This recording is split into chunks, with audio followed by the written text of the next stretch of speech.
Okay.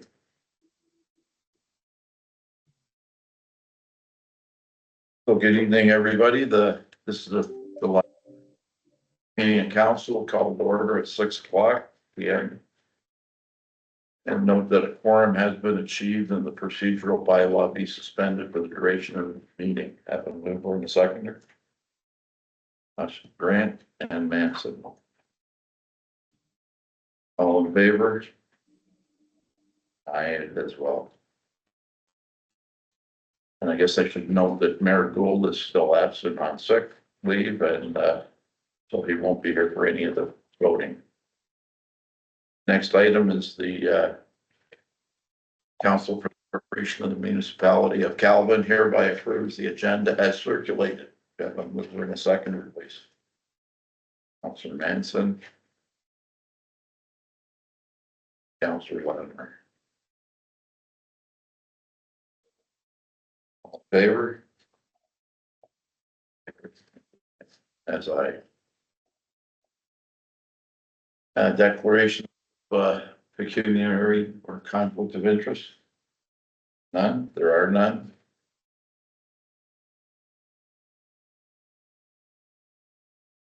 And now be it resolved that the minutes of the regular council meeting held on June the 11th and the special council meetings of June the 20th and July the 10th be approved as presented and circulated. Do I have a mover and a seconder? Councilor Manson and Latimer.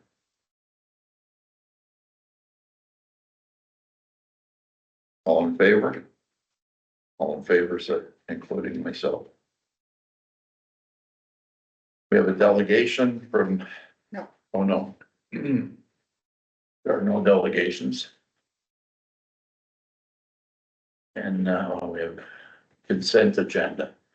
Council for the Corporation and Municipality of Calvin hereby receives a consent agenda. Items are circulated.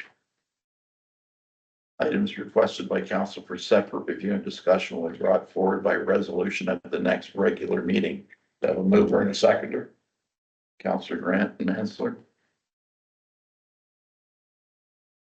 All in favor? All in favor, including aye. So the Council for the Corporation and Municipality of Calvin welcomes Mr. John Tarantino. He's here to present the draft 2024 non-core asset management plan. He and his team have been working with our staff to bring this up to date, which is required in July of 2024. Anything else? No, I just want to put a great shout out to John and Ethan. It's really wonderful sitting through all the training and getting to know our obligations under asset management plan. And it's very important that council understand what that is. It's not a report to be shelved and how it impacts your decision making, your budget planning and spending long into the future. John, for joining us tonight. Well, thank you for having me, folks, Mr. Chairman, councillors. As was previously stated, what we'd like to do is just share with you a quick 15-minute overview of where we are, what the challenges are, what are some of the upcoming events that are going to take place over the next year or so, and really to try and focus on the financial side of asset management, both from an ongoing basis as well as what is the savings or what's the value coming back to the town. So if you'll permit me, Mr. Chairman, what I'd like to do is share my screen with you. And let's see here. Here we are.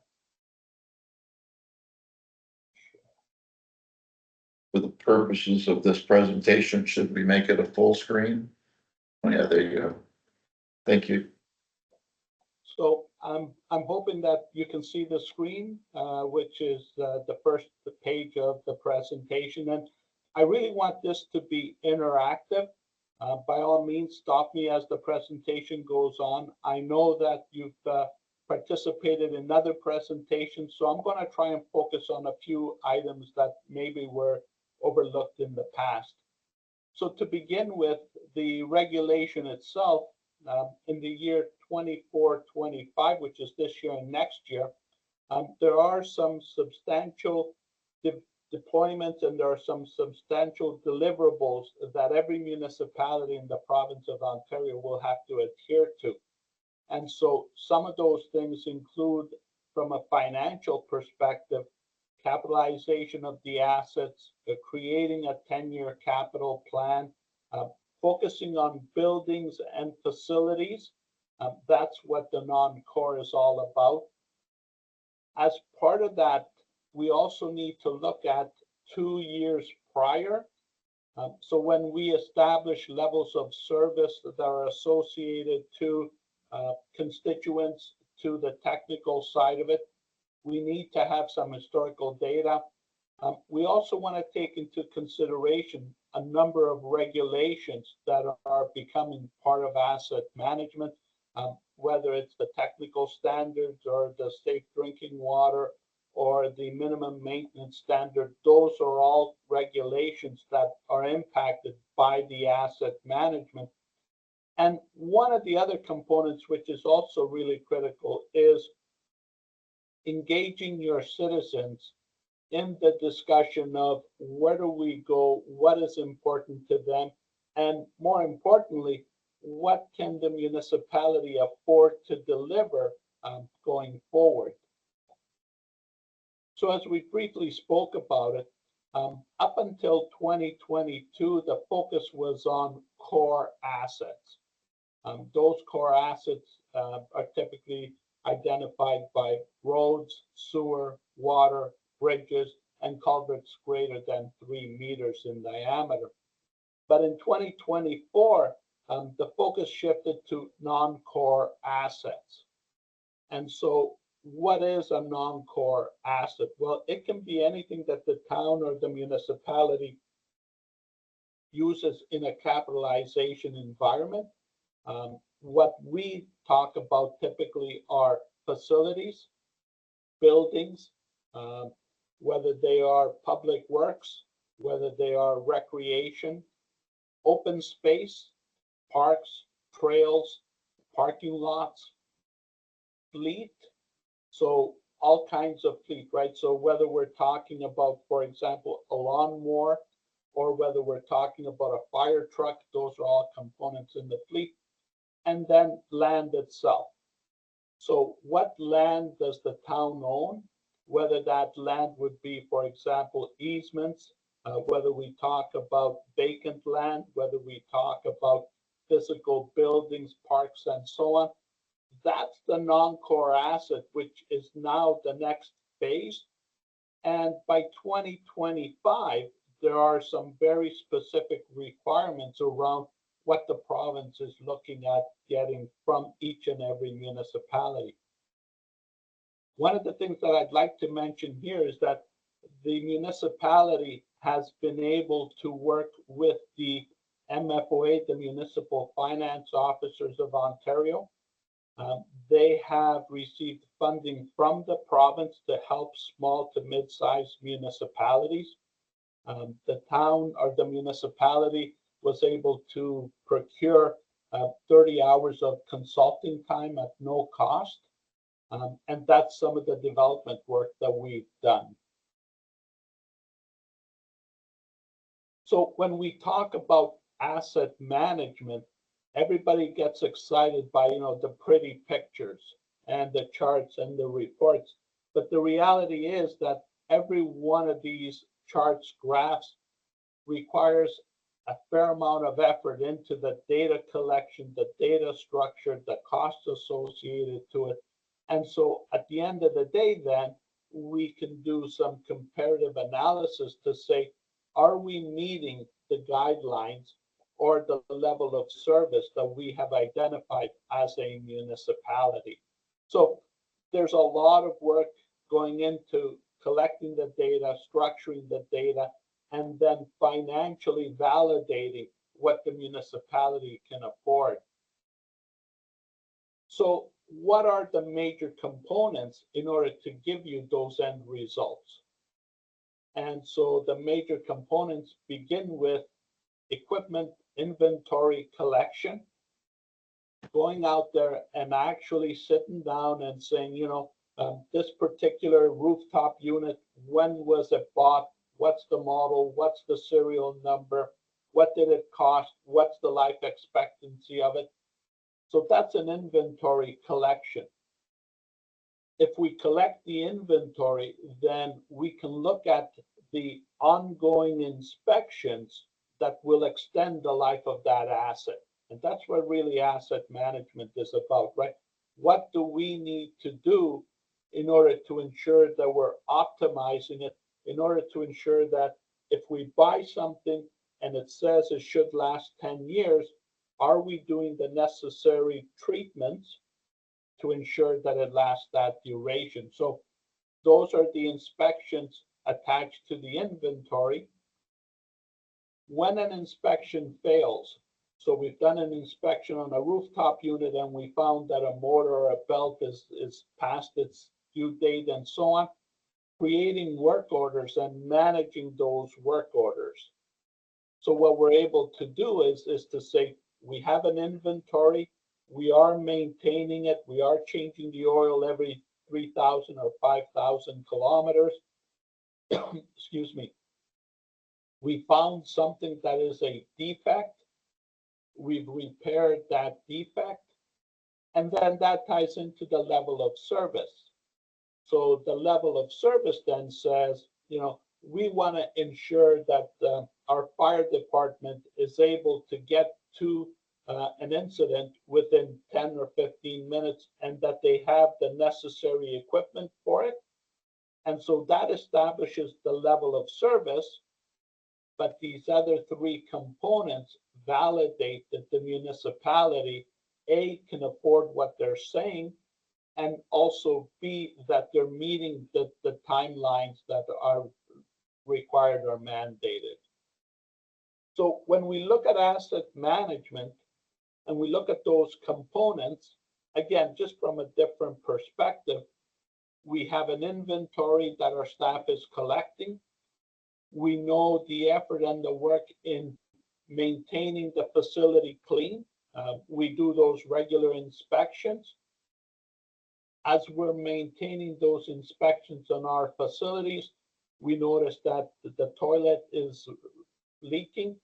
So we create a work order to repair that. We look at the risk associated with that broken toilet.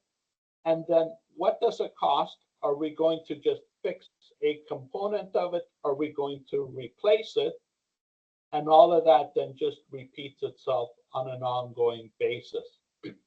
And so from these various components, what we're really focusing on are three key criteria. The investment, what's it going to cost us to do what we say we want to do? What is the level of service that we're willing to accept? And what is the risk of not doing anything at all or only doing part of it? So these components is really what asset management is all about. We all do it personally. We all look after our own home. We all dictate, at what point we're going to spend money at. But these are the various components that are required. And so from an asset management perspective, if risk is a high proponent, then in order to minimize our risk, we need to increase the investment from a financial perspective, and we need to ensure that we're meeting our level of service. If vice versa, if we're decreasing our investment, so as an example, the bridge should be repaired, but we're going to let it go for another year. The roof on the community center should be done, but we'll leave it for another 6 months. Well, in that case, then our risk goes up and our level of service decreases. So these are not defined by the province. These are really left for each municipality to identify the financial investment, the risk that they want to take on, and the level of service that they can afford to do. So all of that is really components of asset management. And risk becomes that underlying value of how much risk are we willing to accept.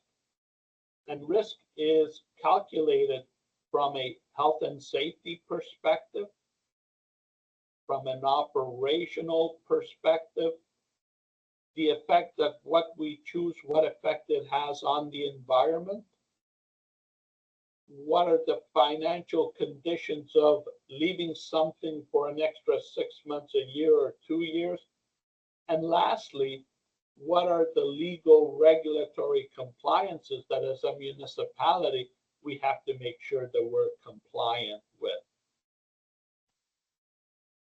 So all of that, again, the end goal is the level of service. The level of service that the municipality wants to provide to its citizens. And so we're looking at it from a customer or a consumer level of service. We want to offer facilities that are clean. We want to offer facilities that people can come in and open the doors from 8 o'clock in the morning till 8 o'clock at night. Those are customer level of service. Operational level of service is what do we need to do in order to extend the life of our assets? How do those pieces come together? And then what is the activity that is required in order to ensure that we're meeting the level of service? Are we doing those regular inspections? Are we doing those preventative maintenance, whether it's on a building, whether it's on a fleet, whether it's on a truck, whether it's on a fire department equipment, and so on. So all of that level of service is really important, that the municipality engages its citizens in understanding what their expectations are so that we can define what can we actually afford to deliver. And so the simplest way to do that, and what a lot of municipalities in Ontario have adopted, and for anybody that travels or goes out to a restaurant or goes to a store to buy anything, you'll find that there are QR codes at the door, at the entrance, at the counter. You click that QR code, it asks you some very basic 4 or 5 questions. What was the facility like? What was the cleanliness? What was the accessibility? How professional were the staff? As you get that input, you're going to be able to see that. And by looking at a graph such as this, it will automatically provide the council and elected officials an overview of, are we doing, is staff delivering on what we've engaged them to do? And in some cases, how do we compare with other similar sized municipalities? That's really the first half of the presentation, talking about asset management and the requirements, the components, the complexity of it. The next half will focus on the financial side of it, but I'd like to just leave the floor open if there are any questions that anybody has on that first section.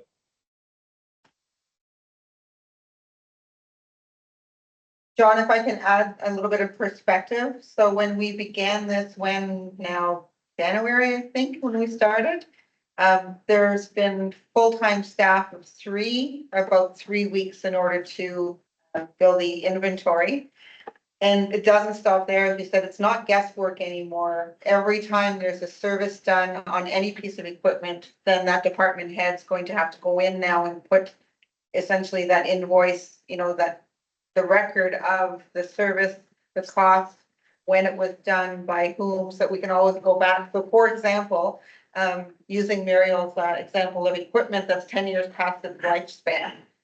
If we had an asset management plan that was up to date and that all that service stuff would have been in there, council would have been aware all along that they were making a conscious decision to not replace that equipment that now, because we do have in each and every one of those pieces of equipment where there are technical safety association requirements are now attached to that particular piece of inventory, whether it's building code, TSA requirements. So that's all something, those are all pieces of information that need to be regularly updated. So not just taking the inventory, but every single time that we're purchasing something new, when something that is no longer with us, when we're servicing equipment, buildings, it all gets into the asset management plan. And the values that are assigned to purchasing stay there. And there's a formula for every type of piece of equipment for how long the lifespan is expected to be, and the replacement cost as good as it could get,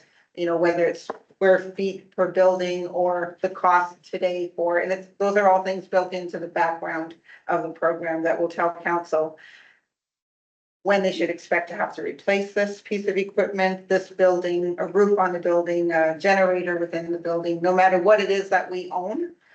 That's what will come out of this asset management plan if we're using it to its fullest capacity. And before we get into the funding and asset management planning, you should know that every funder is now asking how a request for funding ties into our asset management plan. So if it's not identified in our asset management plan as needing replacing or needing a refurbishment, they will ask, why is this a priority if it's not a priority in your asset management plan? And that'll all along the way, John, if I'm remembering correctly, when they started to introduce asset management plans some years ago now, was always the goal. Funders at the provincial and now beginning to be at the federal level want to know how you plan for this, and that it wasn't just an expectation on government to now fix or replace. What did the municipality do in setting funds aside in its reserves, in planning for the eventuality of the replacement or the refurbishment of equipment or assets? Correct? Absolutely. Yeah. My question would be what you're giving and presenting to us is a system. We've got a draft copy in front of us.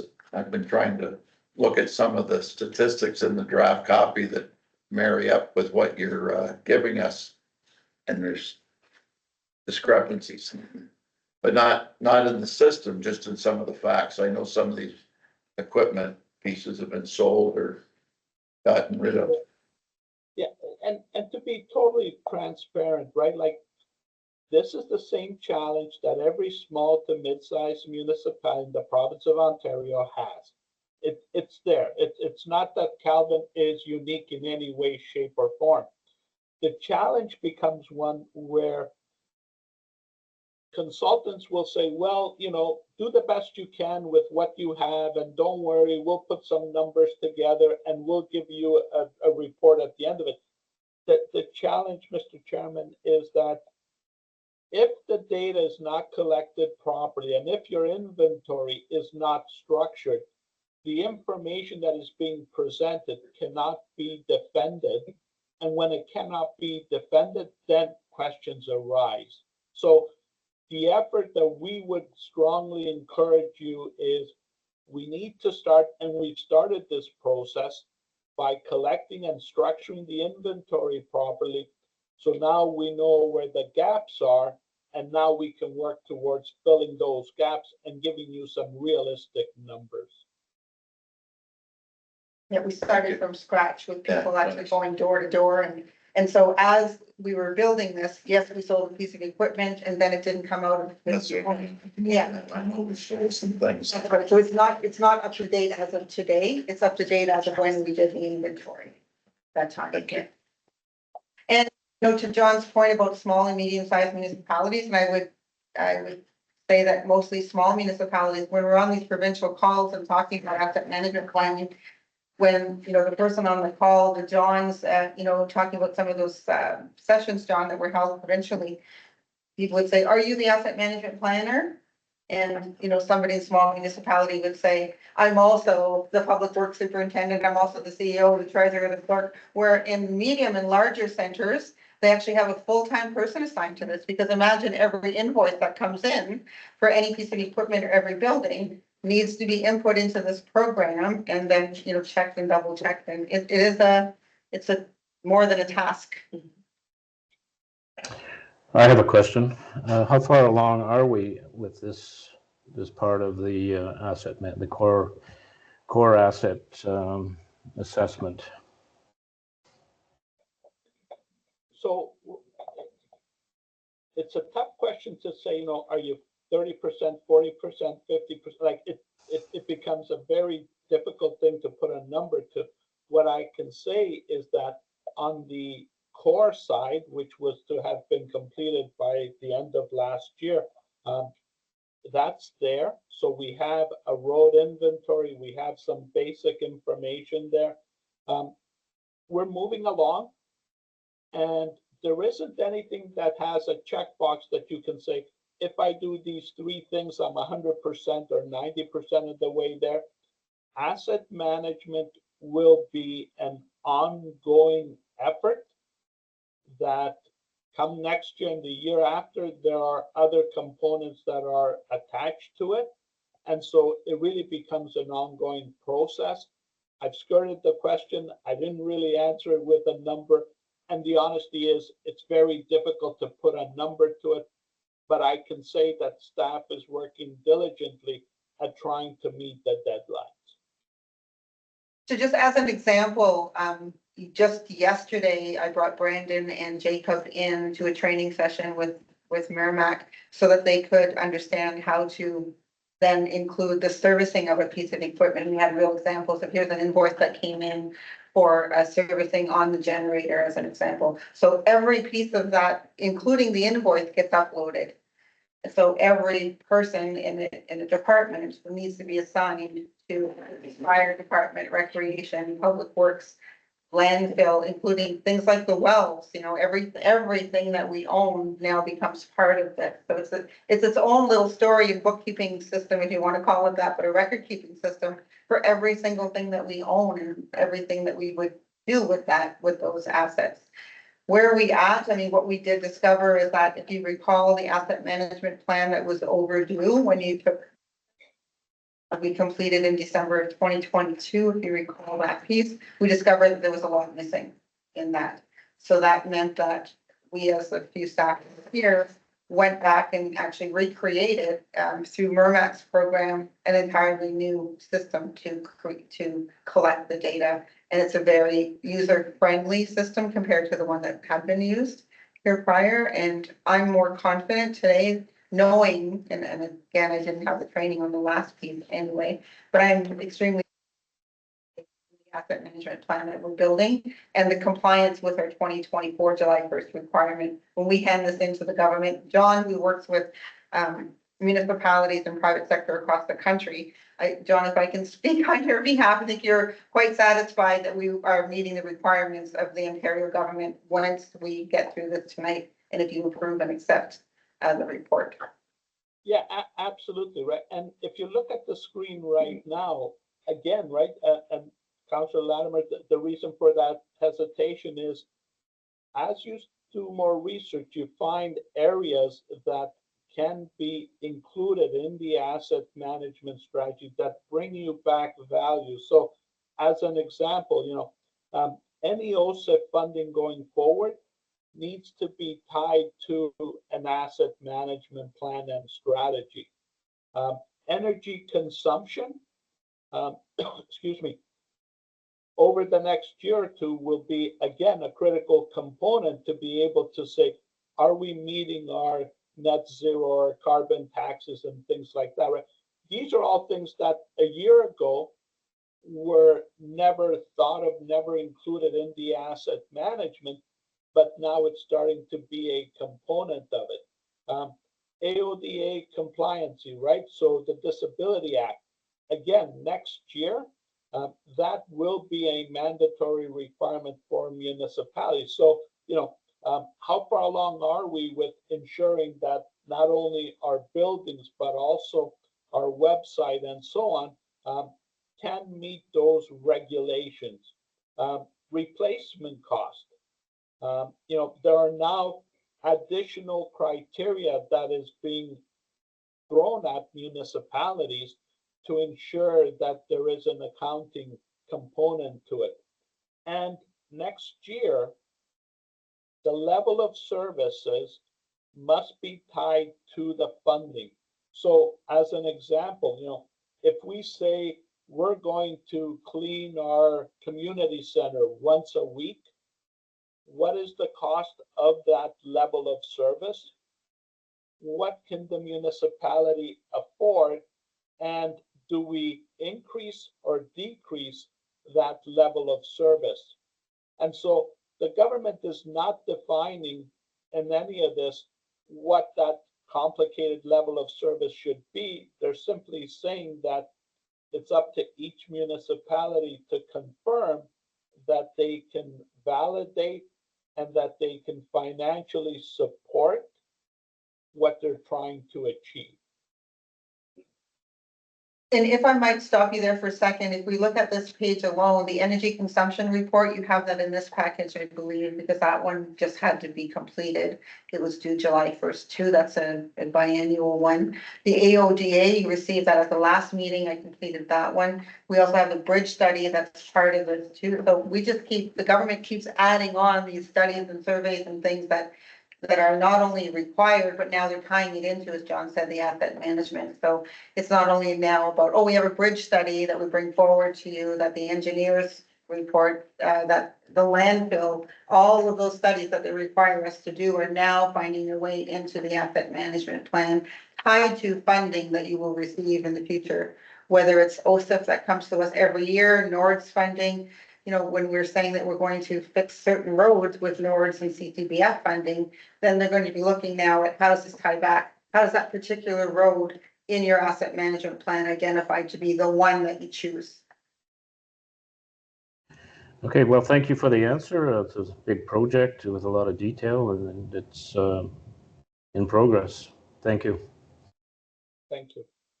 So we'll just proceed through the next few slides, right? So again, as part of the level of service, we're also looking at cost recovery. That's the ultimate goal, right? So the ultimate goal says, what is it costing us to offer this service? What are we charging for that service? Can we support it? Do we need to establish user fees? Do we need to increase taxes? Do we need to go look for additional third-party funding, provincial funding, and so on? So again, it's very difficult to talk about cost recovery if we don't have that inventory, if we don't have those inspections, and if we don't have the expected useful life of those assets. So, excuse me. At the end of the day, what we're really trying to do is provide council with a mechanism that identifies what are all the different types of equipment that we have. We're talking about a road section, we're talking about a roof, we're talking about an HVAC unit, we're talking about a bridge. How do these all come together? What is the replacement cost? So these are fictitious numbers just to give you a sense of how do we bring this information together?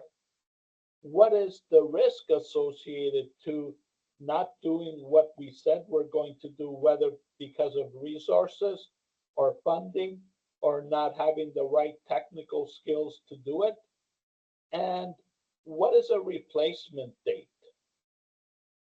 So asset management doesn't say you have to do it all today or tomorrow. Asset management says, have you got a strategy of when and how you're going to do it? And are you managing that strategy on either a quarterly, semi-annually, or annually basis? And then it's a matter of budgets. What is the budget? How is the budget broken down to, and what can we afford to do? So when we look at asset management, this slide really talks about it, and I'll just spend a few minutes just to give you a sense of what we're talking about, right? So whatever piece of equipment we have, it doesn't matter whether it's $1,000 or $1 million, that's the worth of our assets. what period of time is that asset supposed to last? Is it 5 years, 10 years, 20 years? Each asset deteriorates, depreciates at a certain scale. So a truck, a fire truck, the depreciation is different than a road. The depreciation is different than a building. So each asset needs to be compartmentalized. And then once you have that, then how much money are we spending to maintain that asset? And that's what the CEO was talking about at that point in time was if we're tracking the expenses and we're tracking the deterioration or the depreciation, there comes a point where we need to decide, are we going to continue to fix that pump? Or at what point are we going to replace that pump? So all of that information is available once we've collected the inventory. We know what asset they belong to. We know the building. We know the risk associated to it. We know the expectancy of the asset. And then we can look at the numeric formulas. Are we going to continue to fix things? Are we going to replace things? What do we need to be aware over the next 5 to 10 years? So as you use more and more equipment, the equipment utilization tends to change. Are we overusing this particular pickup truck because it's being used on a daily basis to patrol the roads?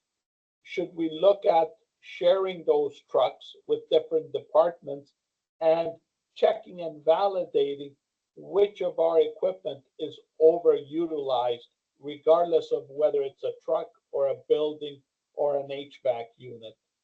And so all of these things come together, and this is the real tough part, right?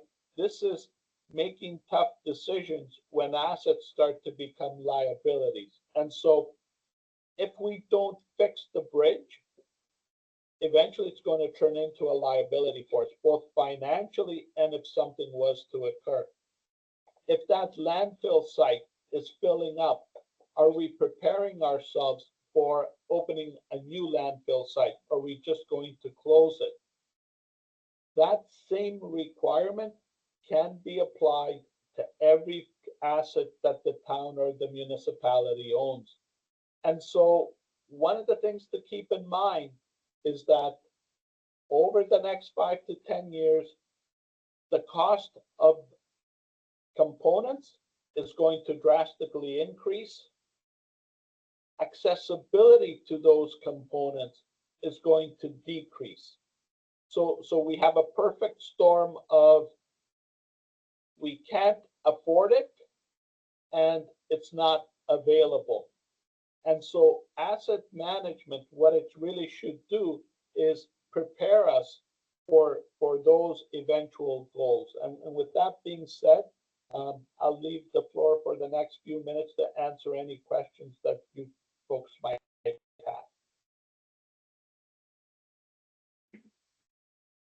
Just a general comment, John. Thank you very much for the presentation thus far. You've explained it very well, and it's definitely a program that, while we didn't invite it, there's definitely a lot of practicality behind it. So thank you. Thank you.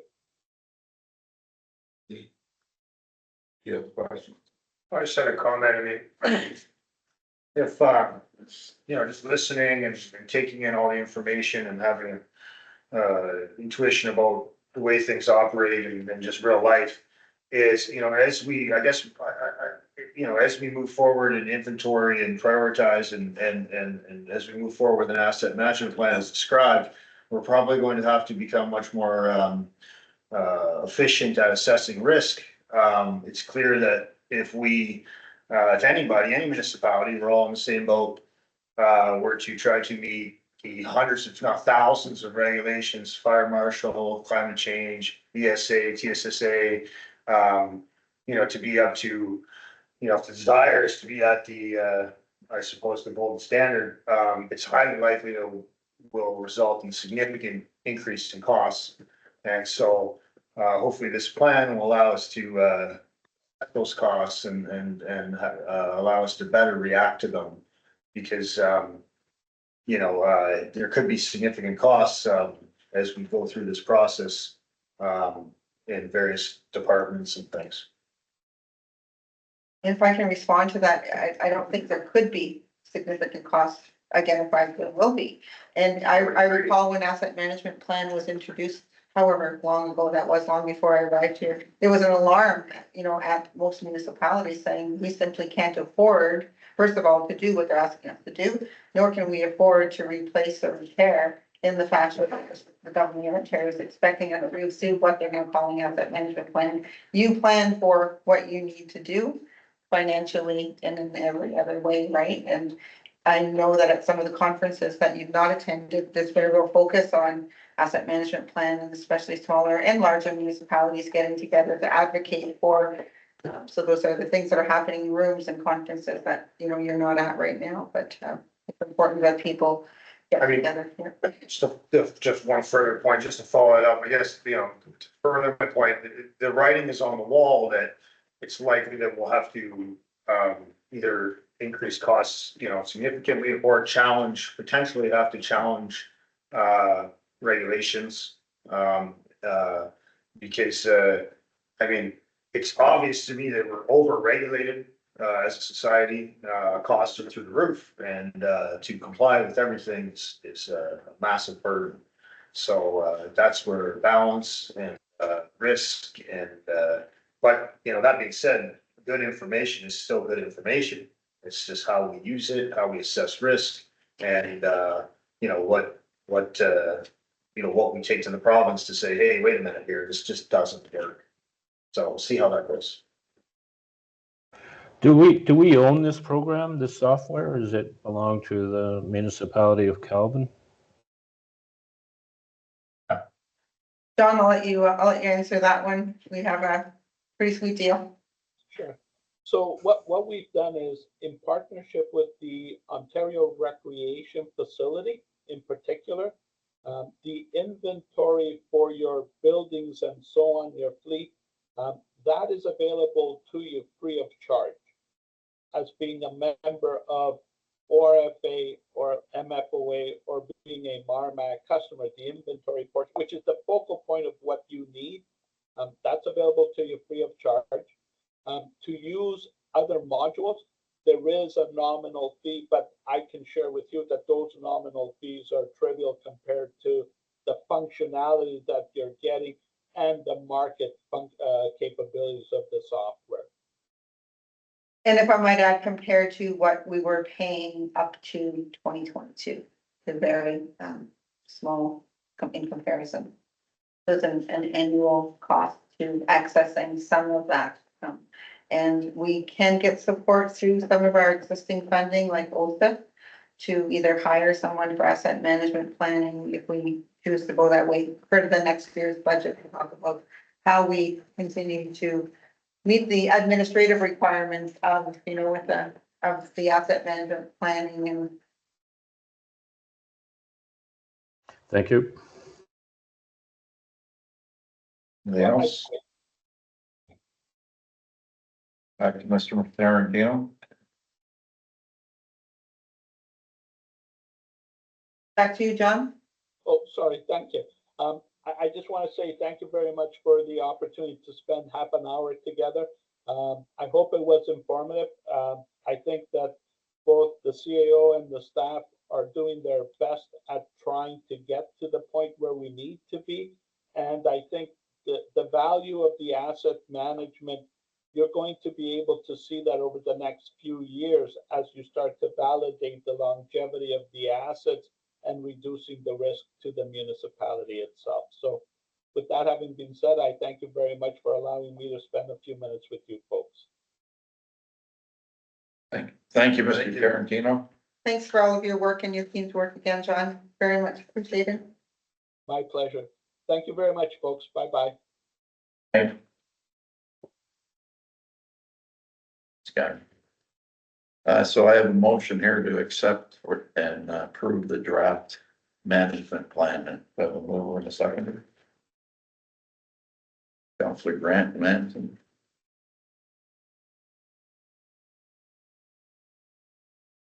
Now be it resolved that Council of the Corporation of Municipality of Calvin has received and approves the draft 2024 non-core asset management plan as presented by Mr. John Tarantino, the Vice President of Marmac Information Technologies.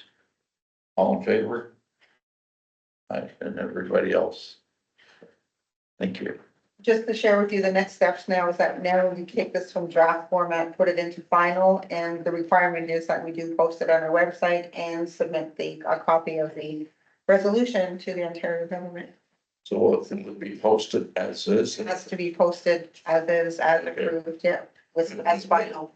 The fact that there's, like, we sold some. Well, but that is, we can't, we'll never have it today, you know, always when we printed it, when we prepared the report, things change. Okay. You know, we're purchasing a truck that's not on there.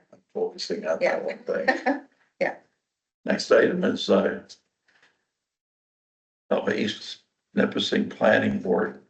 Have a mover and a seconder.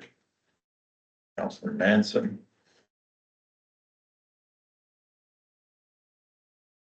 I guess I'll second it. Well, I can second it.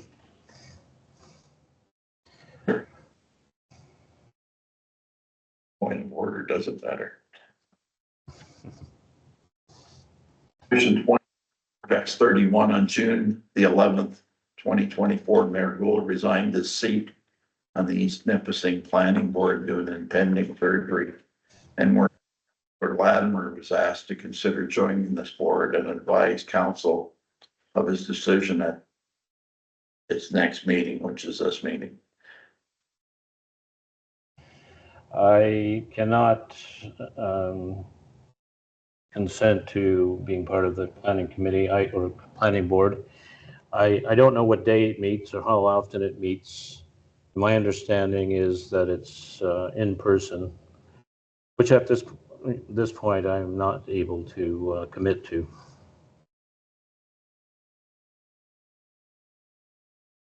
At some point in the future, that would change, but not at the present time. Councillor Grant, were you going to check to see if they were going to be able to accommodate online? so I can put forward a motion at the board to accommodate electronic participation. And what was voted on and accepted was the ability to engage by telephone. So that did happen, so that's a possibility by telephone. However, I don't think that would be ideal. And I think that my understanding is that it does not have to be a member of council, and we could potentially consider I suppose posting or offering or seeking interest in a member of the public to sit on the board. Or we can Leave it leave there. it. Okay, hang on. These are the possibilities, seeing as we don't have a member here, so we Councillor Manson. basically there's two possibilities. I don't have the time or interest for that position. And there are no terms of reference, to your point, Councillor Latimer. Both the mayor and I asked for terms of reference for this committee to answer those questions, and they don't exist. Any other discussion? Well, the portion of the motion that Councillor Latimer will not be joining this board, and then we'll advise him of this decision and the status of our representation. All in favor? I agree. Guess that would be a subject for later discussion. Next item is items for sale. Second, Grant and Latimer.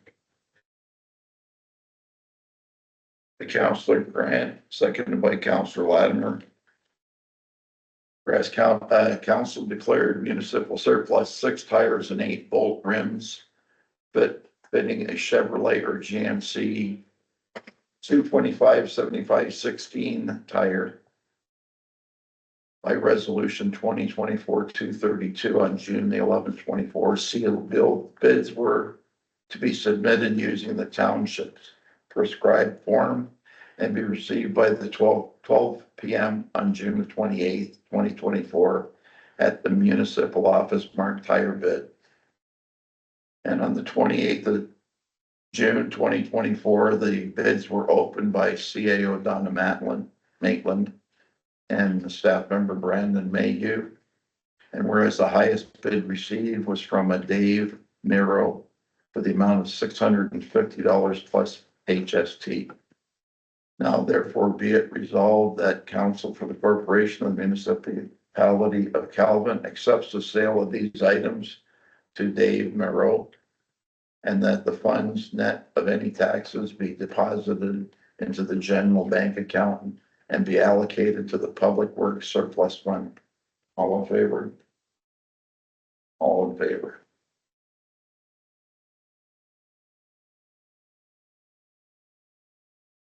Okay, we're at, this is, proposed budget. Mover and seconder, so we can have discussion. Councillor Manson and Councillor Grant.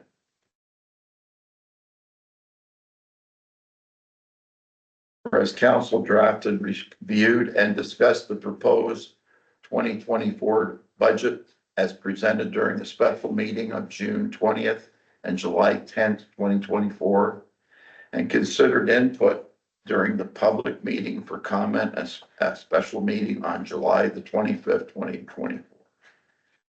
Now therefore be it resolved, the council approves the final 2024 budget as there were no changes. All in favor? All in favor?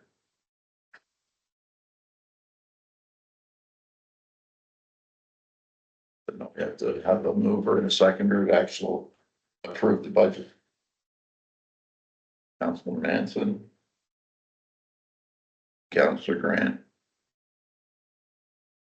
Whereas council for the corporation and municipality has approved. Corporation and municipality of Calvin has approved the final 2024 budget. Now therefore be it resolved that bylaw 2024-44 being a bylaw to establish tax ratios for the 2024 taxation year to be read, enacted, and passed this 30th day of July 2024. That the deputy mayor and CAO are designated as signing officers and are authorized to execute on behalf of the corporation of the municipality of Calvin. That the attached be hereto and form part and parcel of this bylaw. And that any other bylaw inconsistent with this bylaw is hereby repealed.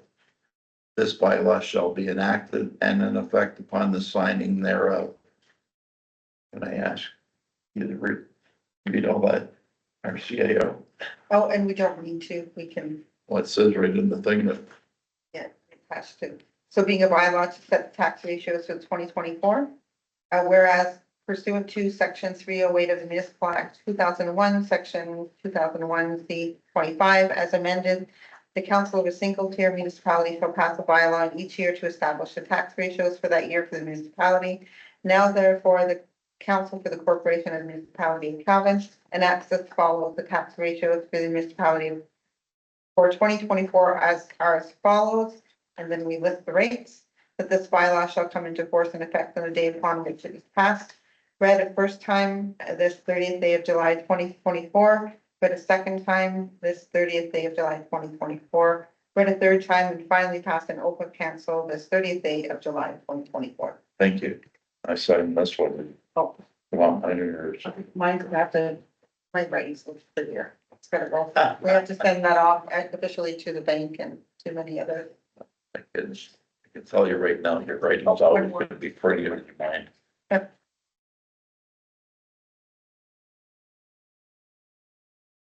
Thank you. Thank you. All in favor? All in favor? And as well as I. Next item on the agenda is regarding the adoption of the 2024 estimates and strike rates for the taxation year. Do I have a mover and a seconder? Counselor Manson and Grant.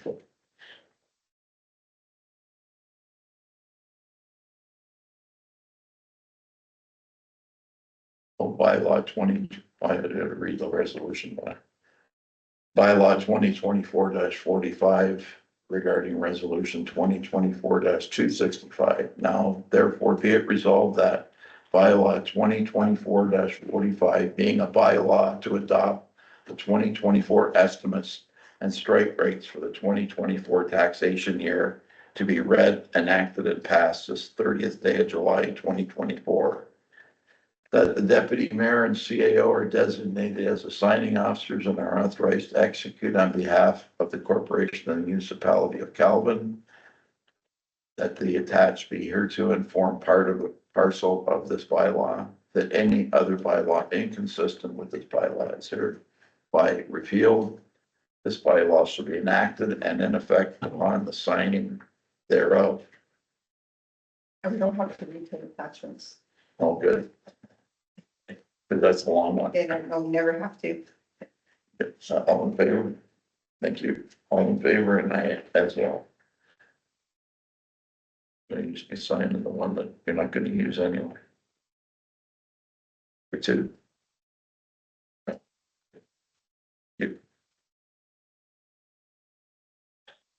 Read this one. yeah, sure. I started to get froggy here now. This is an amendment to the landfill site services.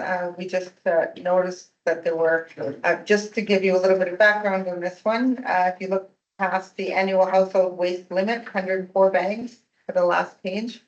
A non-resident pointed out that it appeared that from the chart that they would also receive 104 bags free per year before they had to pay. So we're amending this to correct the way some were interpreting that. So can I get a mover and a seconder to amend this bylaw? That's Latimer. Whereas council by resolution and bylaw on June 11, 2024 approved amendments to the fees and charges bylaw, section C landfill site service, which included residential and non-residential disposal and tipping fees. And whereas bylaw 2024-46 amendment to 2024-35 being a bylaw to establish and maintain a system of disposal of garbage and other refuse. And whereas council deems it necessary to amend Schedule A landfill site services disposal and tipping fees to include details specific to the annual bag limit for annual household waste limit and recycling for residents and non-residents, and that this should be updated to the fees and charges bylaw. Now therefore be resolved that council for the corporation of the municipality of Calvin hereby approves the changes to Schedule A as attached, and that bylaw 2024-46 is attached and is hereby imposed and ratified. That the deputy mayor and CEO are designated as signing officers and authorized to execute on behalf of the corporation of the municipality of Calvin. That the attached Schedule A be hereto and form part of parcel of this bylaw. That the bylaw 2024-35 and any other bylaw inconsistent with this bylaw is hereby repealed. This bylaw shall be enacted in effect upon signing thereof, and that this bylaw be reviewed annually. All in favor? All in favor, including me.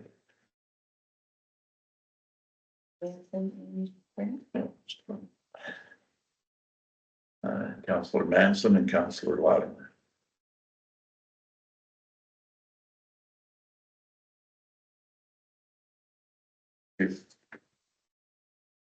They lost your clip. Oh, there it is.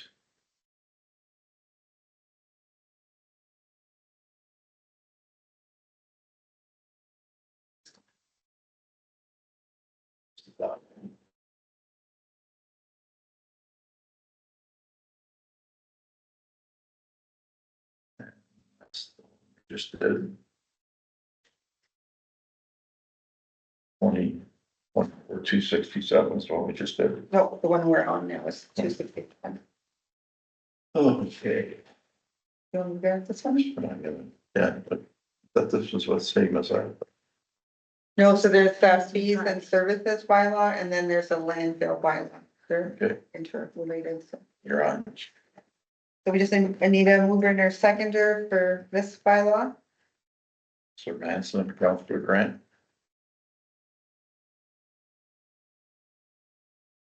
Realizing the mover and seconder, because I know they're behind, Councillor Latimer's behind. Yeah. And he can't see what he's doing. Whereas bylaw 2024-47 amendment to bylaw 2024-32 being a bylaw to impose and consolidate fees and charges for the municipal services activities and for the use of its property should be reviewed annually. And whereas on June 11, 2024, by bylaw 2024-32, council approved to amend Schedule C landfill site services, residential and non-residential disposal and tipping fees only. Now therefore be resolved, the council for the corporation as municipality of Calvin approves of the minor changes to Schedule C as attached and as approved by bylaw 2024-46 landfill site services, and that bylaw 2024-47 be hereby imposed and ratified, that the deputy mayor and CEO are designated as signing officers and are authorized to execute on behalf of the corporation of the municipality of Galvin, that the attached be hereto and form part and parcel of this bylaw, that the bylaw 2024-32 and any other bylaw inconsistent with this bylaw is hereby repealed.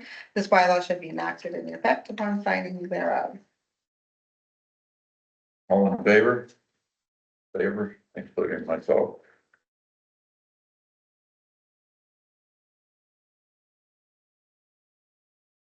Next resolution regarding the sale of municipal equipment.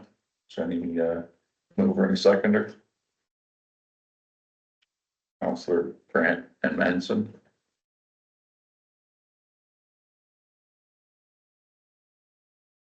Am I reading? And now therefore resolved, council for the corporation of municipality of Calvin declares the following as municipal surplus. A 2001 Freightliner garbage compactor truck model FL80, and hereby authorizes the CAO to proceed with this to go to the scrapyard. All in favor? As well as I.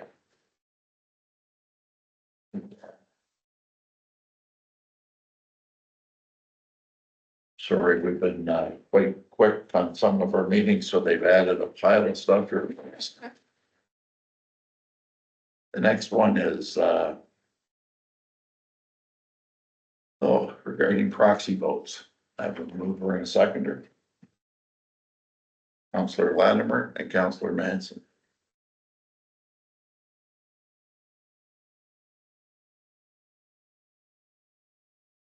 Whereas in March 2020, the Municipal Emergency Act 2020 was enacted.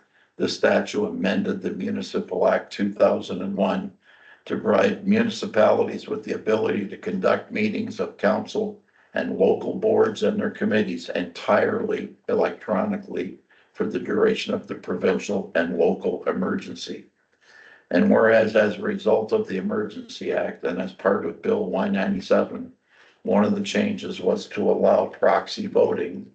And so the act was updated under the Municipal Act 2001, section 243(1), to give municipalities the authority to permit proxy voting for members of council. Proxy voting would proceed in accordance with a process to be established by the clerk and be subject to certain statutory rules. And whereas is outlined in the Municipal Act, section 243, in accordance with the process by the clerk, a member of council may appoint another member of council as a proxy to act in their place with the, When I was gonna say, when they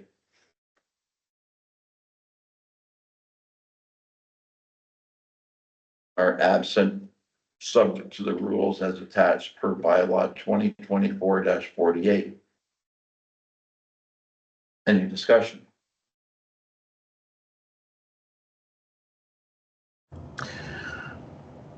Well, I think it's important to have this in place, considering, with Mayor Gould incapacitated and, the four of us remaining may be out of town or unavailable. And I think even Mayor Gould perhaps can offer his or delegate his proxy vote which would be a tiebreaker. Yeah, so I think it's an important tool to have in place. I know in November of 2023, we had to cancel a meeting because, Richard was, or the mayor wasn't gonna be here. He was under surgery. I was going for surgery. You were tied up with your wife's surgery. So we had to cancel a meeting, whereas we could have deferred some. Go ahead. I'm just wondering, under these, from what I understand, the proxy vote does not count as quorum. Correct, it does So it won't alleviate quorum issues. So I mean, I don't know, I mean, it's interesting, yeah, I think it's already built into, I just, maybe Donna can clarify just why it's proposed as a separate. And that was my question too. We leave it built into our procedural bylaw already. No, it's not already built in, so the procedural bylaw that you're reviewing immediately following this includes if you should authorize proxy voting. So proxy voting has to be dealt with in a separate bylaw before it makes its way into the procedural bylaw. And currently, it's not in our procedural bylaw. Councilor Blattman? Suspending. Oh, you had your hand up. No, I was actually coughing. I didn't want to spread my germs all over the camera. And go in front of the screen. Any other comments? No other discussion, call for a vote, all in favor? All in favor. Including myself. I guess you gotta sign your copy. Yeah.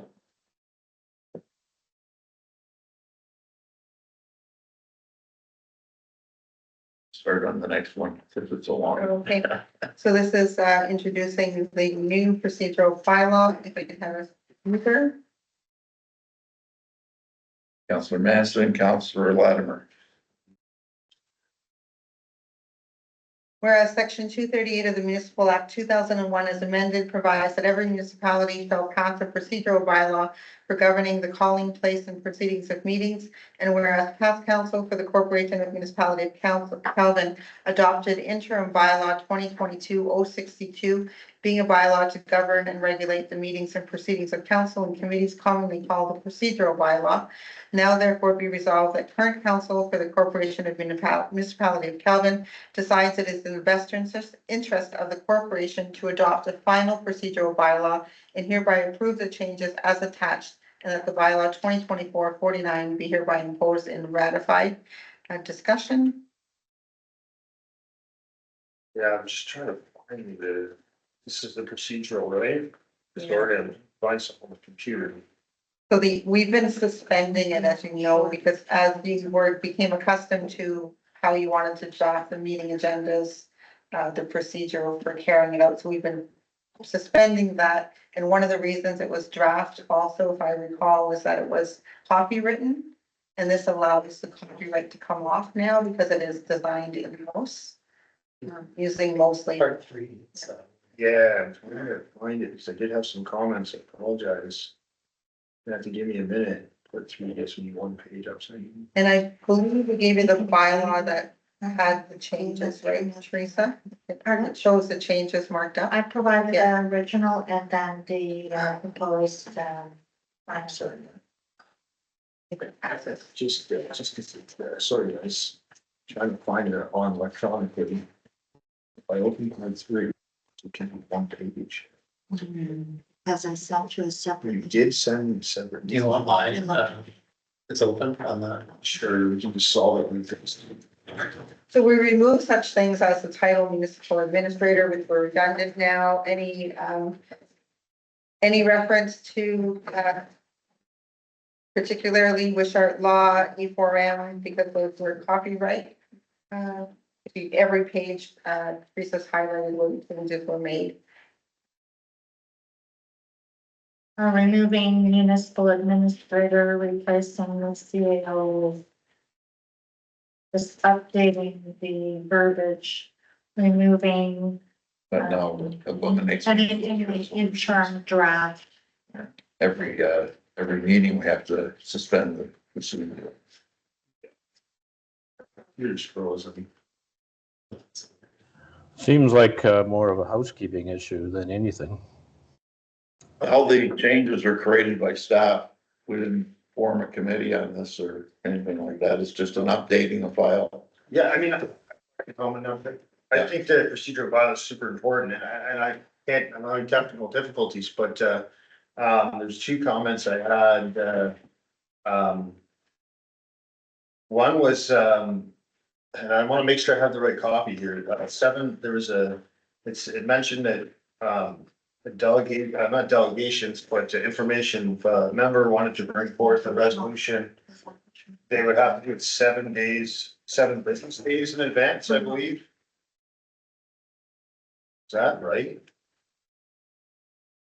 That's gotta get the right And call. that's because of the package, timing of the package being ready for you, that you want the package to be prepared and delivered.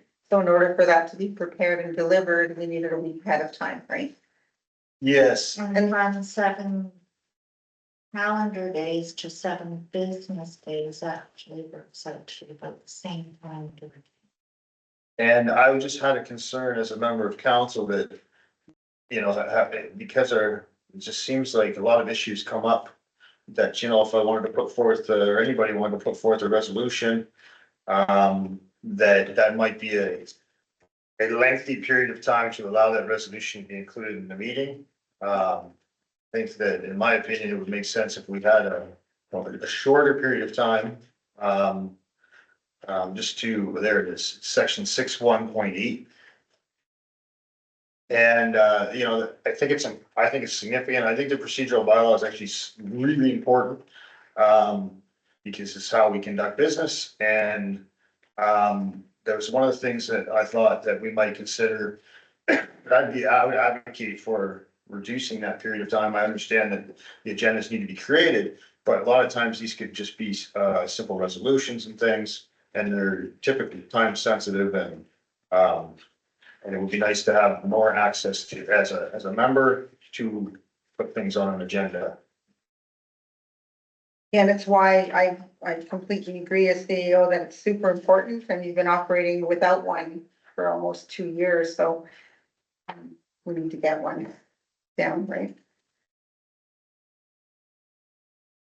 And it's no later than 7 business days, so if you wanted to send that in 12 business days ahead of time, then there's, that is available. I understand what Councillor Grant is saying, though, and there, I believe, and I don't have it in front of me, I was hoping that if anybody had any issues, I might have been able to prepare for them in advance of today's meeting. But there should be in here something that does say that with 2/3 of agreement by council, typically you can add anything on the agenda the day of the meeting itself or at the meeting. That's I typically, believe that that's that typically, is in there.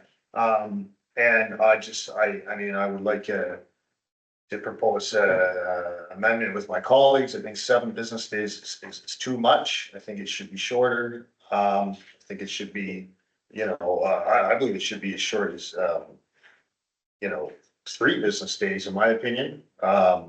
In that, councilors, the agenda is how we can't go off topic. So if we don't have our item on the agenda, it's not an item. So it gives us access as members to be able to have influence. It basically allows us to do our job, to be able to put things on the agenda. And I think it's important not to have a lengthy period of time. So if I can suggest 3 business days, and maybe we can vote on an amendment, that would be my preference. and it was 10 before, right? That's what it was before.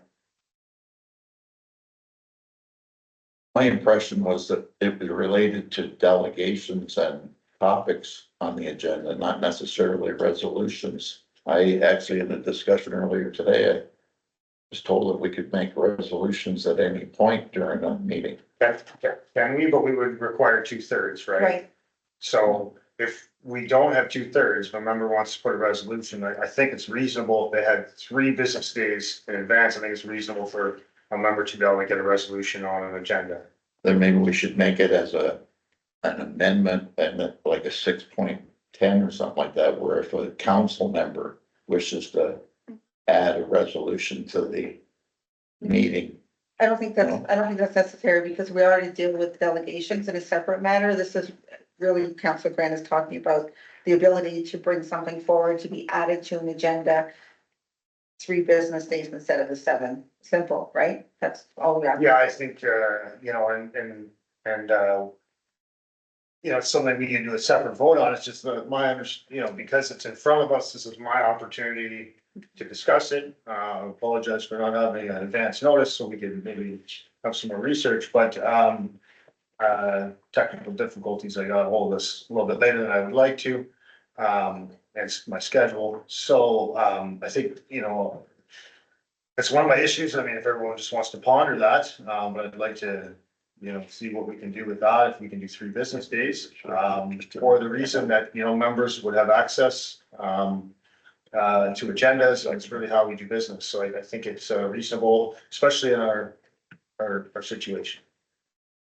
I would suggest then, and I just asked our CEO if we could, can you make a motion for an amendment to the document, changing that item, and then have a seconder, and then we vote on that amendment, and then.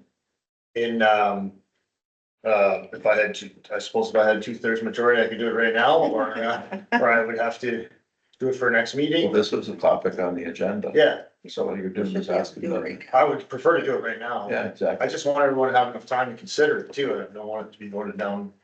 Oh, no, once you make a mover and a seconder, then we can discuss the amendment. Okay, I would like to propose an amendment then. And because we have suspended the procedural bylaw, there is no process to follow, so. Well, I'm just trying to follow some sort of process that's satisfactory. Could we make the amendment as Councillor Grant suggested, but somehow make reference to consideration for the staff who are putting together the agenda? This is not a regular practice, but you know, if something important comes up. I comment to staff on that. I believe firmly that it's your meeting. And so you should decide on the procedural bylaw. And if you should decide that you have an agenda item that needs to be added 3 days before, then it's up to staff to just add it to the agenda 3 days before, if that's the procedure. I agree with that if something comes up, but if it's, I mean, that should be the exception, not the practice, is what I'm trying to say. But either way, we don't need to have a bylaw to say, let's be considerate.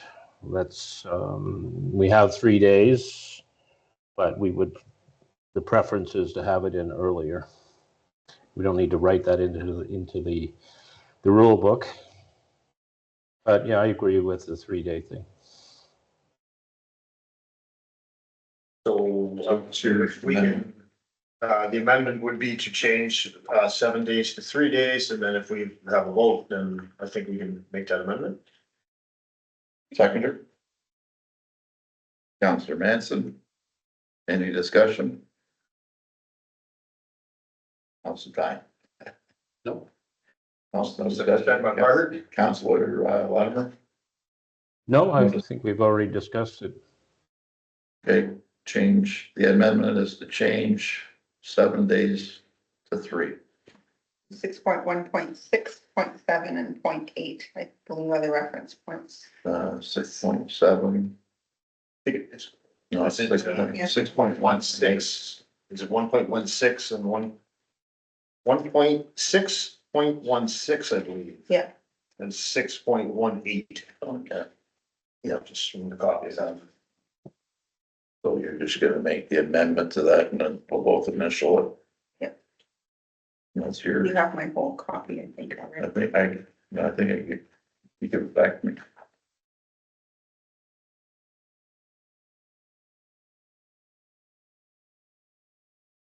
I You need to think you gave it back to you.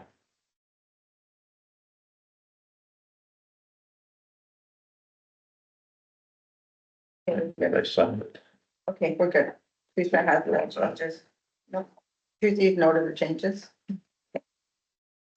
One more. Regarding the same, Yeah, regarding a different topic, same topic, same, So we're not done with this motion then? are we? Yeah. well, keep going. yeah, all in favor? Okay, All in favor of the amendment? All in favor? Okay, all in favor? All in favor of the amendment? Carried.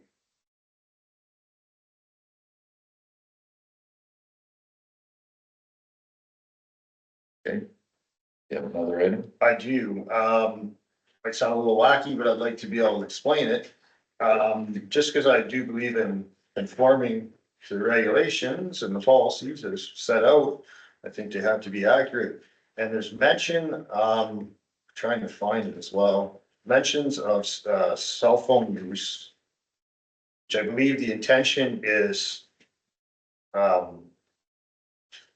sound. However, I think in practicality, it's a little more complicated because many people use their cell phones, for many reasons, including calculators, conversions. Basically, a cell phone is like a personal computer. Some people conduct entire meetings on cell phones. And although it's not intended to, obviously, I think the language is to prevent people from playing games and being distractive. I think there's already language in there that suggests that being distracted will not be tolerated. And I just wanted to propose an amendment to take out the prohibited use of cell phone.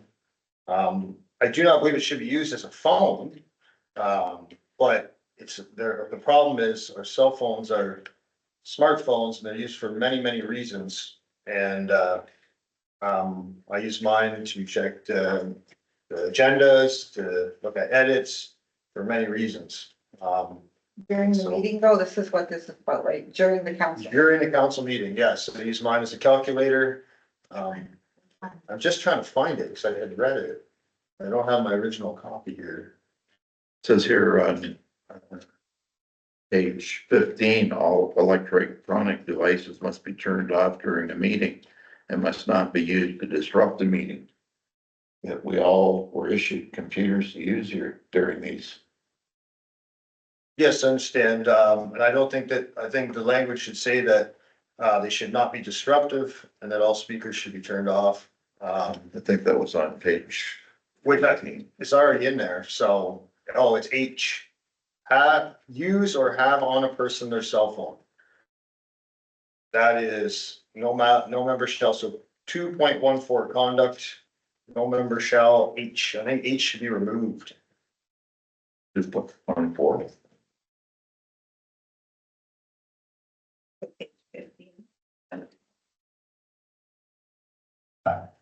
I think the intent is sound, I understand, I just think it's a bit dated, application of our technology.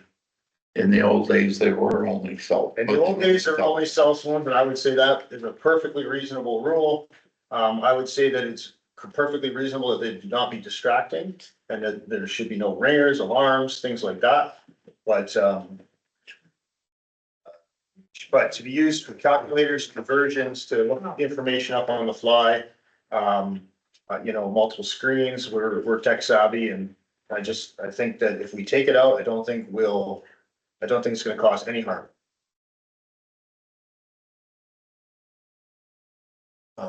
I know, I've interrupted the meeting myself because it hadn't turned off my alarm.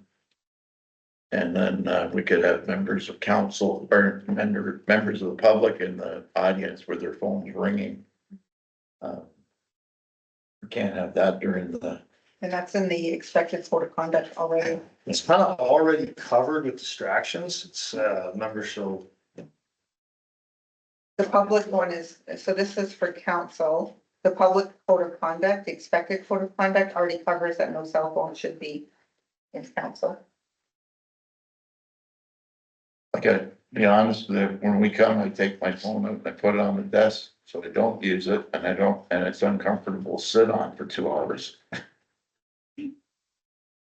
I personally, I don't use I was actually cursing a bit at work today, looking for an old calculator, like an actual calculator, and my daughter handed me her phone, and Like, most people today do use like basic Yep. calculations. They use their phone. So I do understand it as a tool. And I think that, I can see all the various aspects of it. We don't want to be playing hangman or whatever, what we're supposed to be, or texting away. That's definitely should be totally offside. But if I want to do a calculation, I'm not going to boot up the laptop. I don't have a calculator. So I'm going to be pulling up my abacus or my phone probably to do that calculation in a meeting. We're often crunching numbers, talking about things like that, to get a little bit more insight. So I'm okay with the phones and using the non-distraction language to kind of quiet someone if they're being. So if we used, if we had amended H to say use their cell phones for non-council business. Just removing it altogether is what council, that's the I'm brand. suggesting we just Wipe it. remove it all together, so it's not complicated. I mean, if someone's playing games or texting or making phone calls during a meeting, I Chair. mean, the chair is gonna nip that in the bud, period. And that's why I just feel like it's redundant. It's probably could stay there, but then what happens when someone's combative, sees me on my phone, the next thing you know, they're demanding that you throw me out of the meeting. I just, that, to me, it's housekeeping. It's just a way to try to make it this accurate to real life. Amendment or the secondary amendment, or we just delete that? Deleting it. As part of the discussion. Let's not get too fancy here. That everybody, with the deletion. I'd be in favor of the deletion. I would be Councilor Latimer. And Councilor Latimer, are you in favor of deletion? Sure. I do, I think it's just respectful behavior not to use your phone if you don't have enough common sense to do that. The rule isn't going to make any difference. I do find it, people who have their texts, they're still getting their notification on their text. I mean, why do you need that? Silence your phone. Other than that, respectful workplace, respectful behavior. You're not respecting other people if you're, checking the weather or what you're doing. Yeah, so I'm in favor of deleting it. Common sense, not that common, but I think at this level, you don't really need that rule.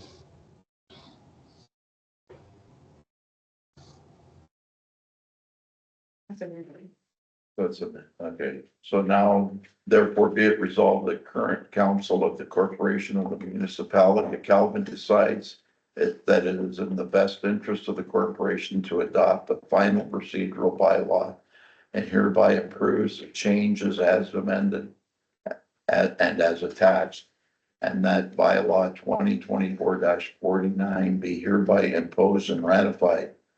And that the deputy mayor and CAO are designated as signing officers and are authorized to execute on behalf of the corporation of the municipality of Calvin.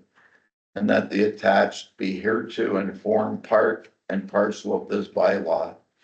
That bylaw 2022-062 and any other bylaw inconsistent with this bylaw is hereby repealed. And this bylaw shall be enacted and in effect upon the signing thereof. All in favor? All in favor, including myself. Thank you.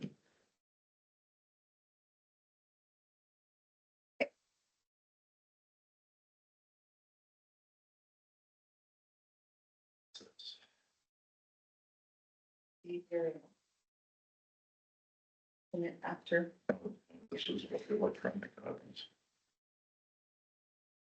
No, it's not in there. You sent me something about electronic copies in it. So we don't have to, that's your bylaw. And we have a report from the fire chief.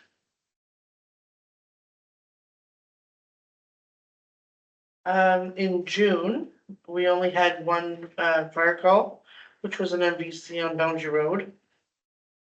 We continuously, follow the NFPA and the OFM, training curriculum.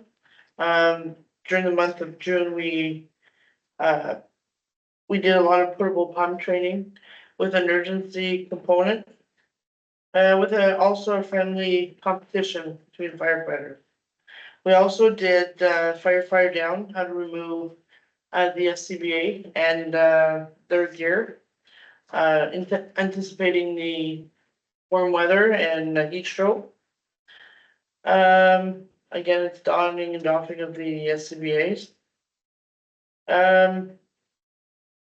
We were part of the Catch the Ace ticket sales with the Mattawa and surrounding area economic development.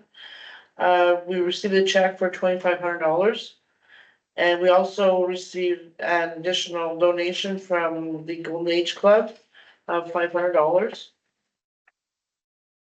I spoke with our OFEM advisor, which confirmed that several of our firefighters do not have to do firefighter 1 and 2 compliance. But again, they will not be doing any firefighter frontline firefighting. They would man pumps, tanker driver, dispatching only. There's also I've included the Fire Smart Preparedness. It's a program to encourage citizens to take actions that increase their home and neighborhood community resilience against wildfires. So it's you basically take an assessment. It's an assessment program for the residents to determine and mitigate firefighter risk on their property. There's also the fire protection grant that's been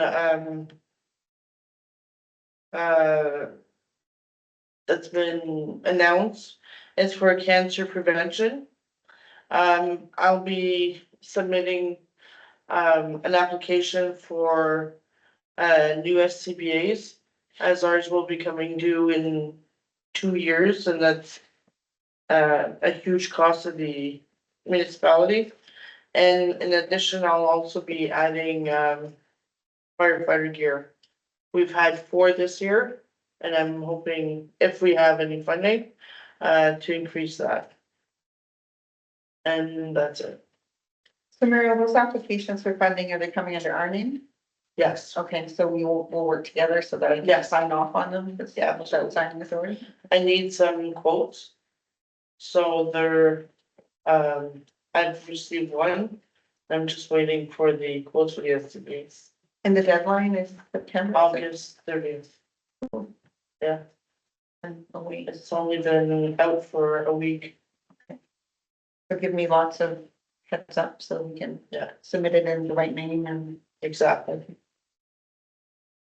And I had another question about the Fire Smart Preparedness. Are you promoting that in any way to residents? Could you talk about a newsletter? Or if you want to give us information for Facebook or? We will be doing it, yeah. I think I'm gonna do a newsletter for the fall. And include that. And it's to be prepared for the spring, mitigate a lot of the forest fires. We need a mover and a seconder to discuss this. Councillor Manson and Councillor Grant. Don't take up yet. Nope, No, item 91110 involves the fire department. I was gonna bring it forward.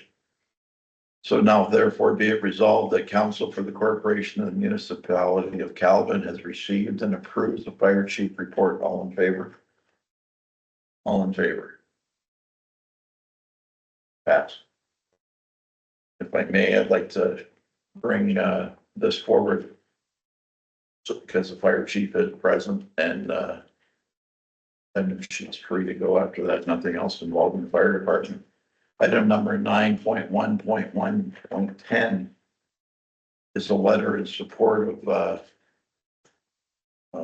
letter from the municipality You can say this about one. lithium batteries, ion batteries Have a mover and a seconder. Counselor Manson and Counselor Latimer. So, we've all read this. I don't know if you've, had access to this slip letter. Not this particular one. Okay. I'm not gonna read it. It's like 3 pages. It was 2 in pages. the agenda that I posted, and you would have had access to it. Basically, they're asking for, their fire chief put in a thing about the proliferation of lithium ion batteries in households and industries and vehicles. And this report aims to highlight the key considerations regarding these batteries and safety concerns, emergency handling protocols, and emerging issues. The recommendation is the fire department, have training on dealing with these batteries. Before bringing it to the agenda, I mentioned that we had taken training on these batteries in cars in the past, because I am part of the fire department. But, whether you, at the bottom line of this directing, you do, include this in your training, which I think you already have. Yeah, we have. I don't think people are actually, the general public actually realize how much lithium batteries are involved in our daily lives. Computers, laptops, phones, cars, general tools, cordless tools. The lithium batteries are everywhere. E-bikes. So yes, it will be included, and it has been included in our training. Any comments? The only comment I have, well, go ahead. Just in reading that earlier, on the one hand, I see the safety concerns, because I've seen some anecdotal evidence of the crazy fires that can go on with one of those batteries in cars, especially larger batteries. But then again, on my smoke detector or anything else I buy, I want lithium batteries and I want a lower cost. So it's one of those balancing acts of, do I want to support more safety initiatives around battery and fires? Yes. Do I notice the batteries are very expensive and want to keep the cost down? Yes. So it's a tricky position. Yeah, it is. A recent article in the news, ferry service is no longer allowing battery powered vehicles on their ferry service because of the problem with, The Chryslers. Chrysler Pacifica and specific in that news item. But the other, as the fire chief mentioned about e-bikes, and I know from previous exposure to the topic, there was a lot of recommendations that you store that stuff outside, just like, or outside of your house. So you don't have just like you're not supposed to store gas and the propane inside your house. Store it outside, so at least you got a chance. Yeah, it mitigates. It mitigates that, but if batteries, like I'm like everybody else, but the power tools are in my garage. Well, if the garage burns down, so what? You know, but at least when you're sleeping, hopefully your alarms wake you up, or the dog does. But I'm totally in favor of education. I think that's useful. I do believe the resolution calls for regulation as well. And I think Councillor Manson draws a very important correlation line of regulation and expense, because, you know, the higher the regulation, the greater the expense. It's a clear trend. So I think we have to balance, and yeah, it makes sense for education, maybe some regulation, but hopefully regulators don't get too carried away and make things cost prohibitive. And so it seems to be a trend in the society. well, what I get out of Councillor Manson's comment was that there was a choice he makes to buy that battery because it's cheaper. Whereas by, just like all the education, if you're gonna buy a 20-pound propane tank and store it in your back of the house, like within a foot of your house, maybe you shouldn't do that. But if that's where you want, because it's convenient, that would be a choice you make. When they propane people come and put your tank in, it has to be vented and so many feet away from the house. I would presume that some of the regulations coming down will be that you have to store them within 10 feet of your house kind of thing. So it's gonna force people to take their batteries operated, tools outside of their residence. But again, the issue also is if your garage isn't heated, do you want those batteries outside? Yeah, especially in our northern communities. Exactly. But anyway, those are our discussion things. I don't think it's gonna change any. So are we, in favor of supporting this resolution or I should read it first, I guess. Whereas the proliferation of lithium ion batteries, LIP, in households and industries present a new set of challenges and risks, including safety concerns, emergency handling protocols, and emerging issues. And whereas council is in receipt of correspondence regarding regulations for importation and safe use of lithium ion batteries. Now therefore be it resolved that the municipality of Calvin supports the township of Onondaga, South Monahan letter addressed to the Minister of Labor, Immigration, Training and Skills Development, and direct staff to circulate this resolution to the Honorable Vic Fidelli, NPP, to the originating sender. And further directs the fire chief to consider this information for training purposes for the Calvin Fire Department due to the nature of risks to fire and safety. All in favor? Opposed? Oh. All in favor? Okay, all in favor. There's a delay there for slow hands. It's passed.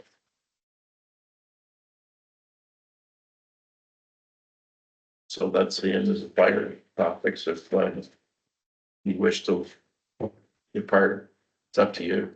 You know what you're having enough. Next item on agenda 9.1.1.5 regarding chief building officer official report. That mover and seconder. Councillor Manson and Councillor Grant.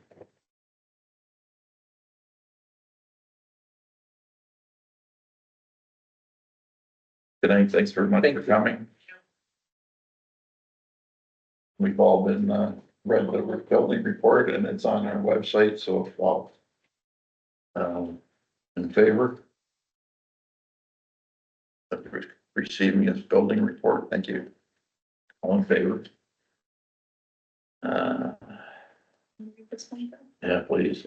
9.1.1.6 is regarding municipality of Tweed and OPP funding. Moved by Councillor Manson, seconded. Councillor Latimer. Whereas it is apparent that the Ontario government has overlooked the needs of small rural, you had me read this, small rural Ontario.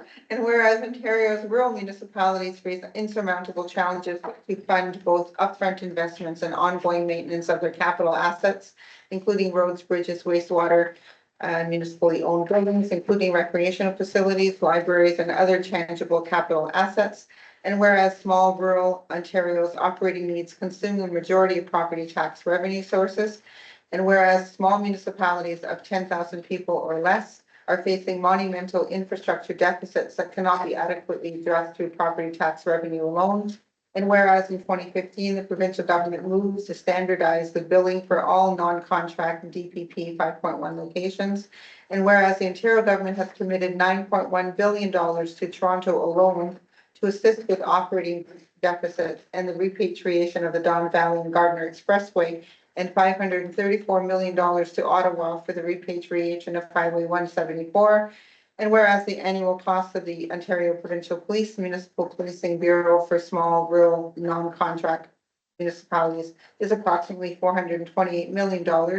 And whereas this annual cost is significantly less than the repatriation cost of the Gardner Expressway, the Don Valley Parkway, and Highway 174 Ottawa region, but provides a greater impact to the residents of the provinces overall. And whereas this will afford relief to small rural municipalities for both infrastructure and operating needs while having minimal impact on the provincial budget. Now therefore be resolved that the municipality of Calvin supports the municipality of Tweed Resolution 229 to call on the Ontario government to immediately implement sustainable funding for small rural municipalities by reabsorbing the cost of Ontario Provincial Police Force back into the provincial budget with no cost recovery to municipalities. And further, that council directs staff to circulate this resolution to Premier Doug Ford, Minister of Solicitor General, Minister of Finance, and to the Association of Municipalities of Ontario, and to the original sender. Discussion. We did think 100,000 for OPP, is that roughly our cost? I think it's, I know it's around 90 something. Yeah. For a 500 person community. That's a Plus, big- this, it's divided between all the townships at the, Okay. that division, that division goes all the way over to, Sturgeon, I believe. Okay, So it's not just our 4 communities here, it includes, And then add the OPP board budget to that too. Well, This year's coming out of Central 5, you know? Well, I'm totally in favor of it. I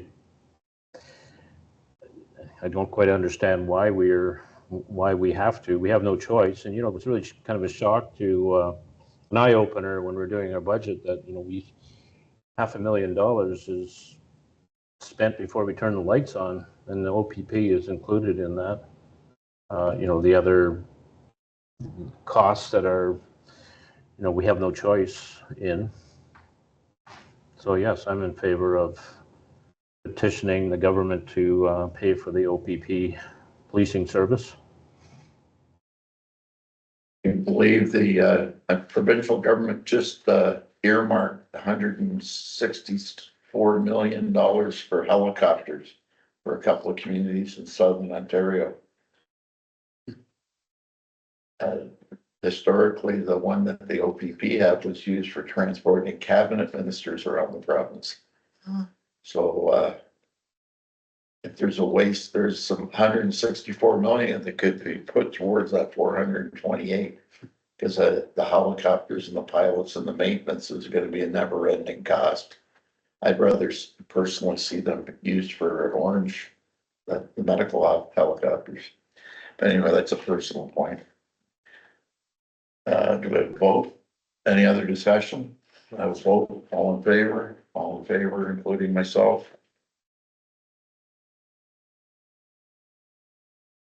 Point 1.1.7 is the 5-year energy conservation and demand management plan. So this is a 5-year plan that's due July of 2023 legislated that we must complete. So that involves pulling all of the energy bills for every one of our buildings. And again, as earlier mentioned, it ties into our asset management plan. So that if we were saying that, applying for a grant to replace a furnace, for example, and now the green energy grants wanting to know how it ties back to your asset management plan, this is what they'll look for. They will look to see if we, where it is identified that we need to conserve energy in that particular building by replacing this particular. So this gives you a snapshot of, hopefully you won't want to go through each and every one of these invoices tonight, but you've had a chance to read this when we put the package out. But this tells you what the energy consumption in 2021, 22, and 23 was for all of our buildings. Calvin. With a mover and a seconder, Councillor Grant, Councillor Lattimore. And again, it's one of those that we legislated once you pass it to put on the website. All in favor? All in favor, including myself. Therefore be it resolved that council has received and reviewed the 5-year energy conservation and demand management plan, July 2023 to June 2028. Next item is another one. Sure, have fun. I'll get you to do the moving. So this is a request from the North Bay District Chamber of Commerce to extend their North Bay and area rural and Northern Ontario immigration plan pilot. I need a mover. Mover and a seconder. Counselor Manson and Counselor Latimer. Whereas the North Bay District Chamber of Commerce is the proponent and currently delivering the North Bay Area Rural and Northern Immigration Pilot Program. This community-driven program is designed to spread the benefits of economic immigration to small northern and rural communities by creating a path to permanent residence for foreign skilled workers who want to work and live in the area. Your support of the current pilot is greatly appreciated, and we look forward to continuing to deliver the great results for our area. And whereas the current RNIP pilot is ending August 31st, 2024, and the North Bay District Chamber of Commerce is applying for the new pilot that the RRCC announced called the Rural Community Immigration Pilot, RCIP, and looking to keep the current boundary, which the municipality of Calvin is included in, and expand to encompass parts of the Parry Sound area.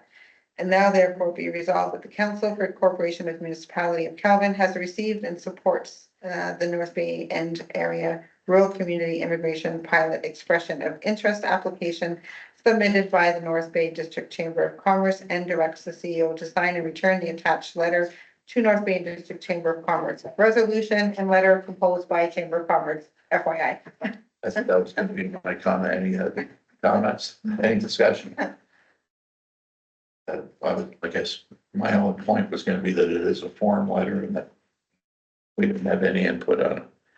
If we can change it if we'd like to, and the application's already been submitted, by the way. We received the request 2 weeks, I think, before the application went in. They realized that we will be late because we only met once since they submitted this to us, so. Any other discussion? All in favor? Well, it talks about a pilot program. Okay, that's a little vague on details. What does that mean? What's a pilot program? Maybe I don't want to delay the vote, but that would be my question. What are we voting on? Similar to this, Tim Horton's staff told me about a thing that they were doing with bringing people in from Toronto that were immigrants, or because they were short-staffed, and obviously we're using similar programs, maybe not as a province or a provincial municipality, but the workforce must be using some. And typically you would receive a copy of an application for funding when you would support it. Okay, all in favor? All in favor, including everybody?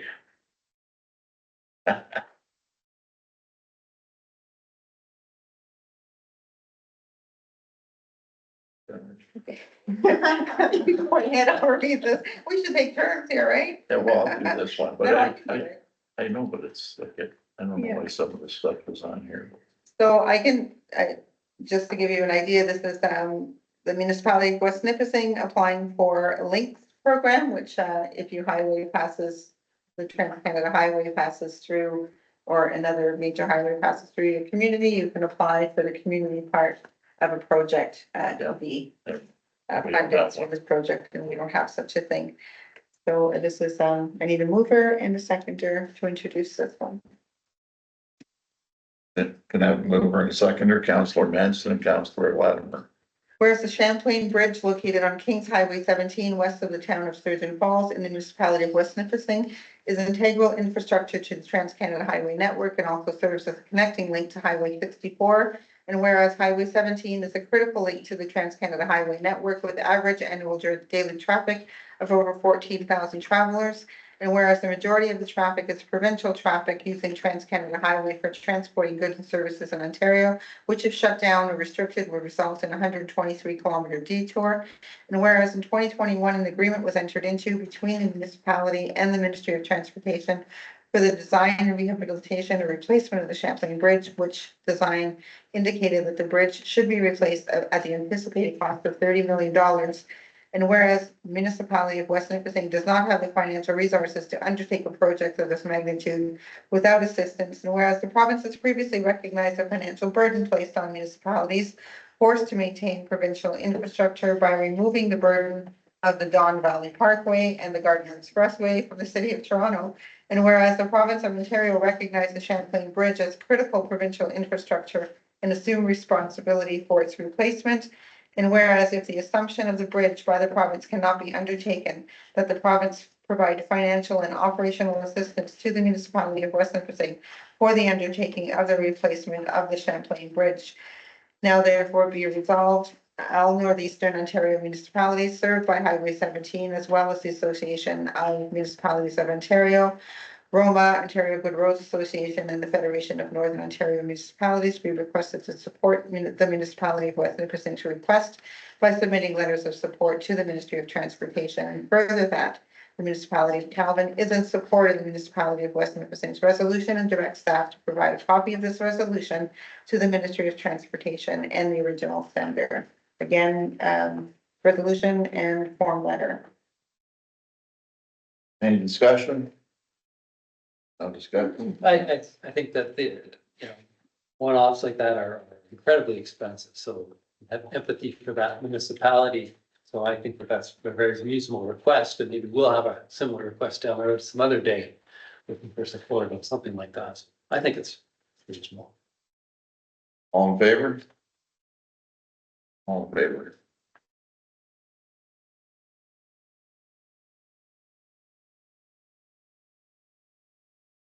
We did 9.1.1. 10, we did 10, now we're on 11. So this is about the, Retirement obligation. okay, I need to move her in a seconder. Councillor Manson and Councillor Latimer. Is it with me? I was gonna let them discuss it and then we can probably just get them over it because it's so long. Any discussion?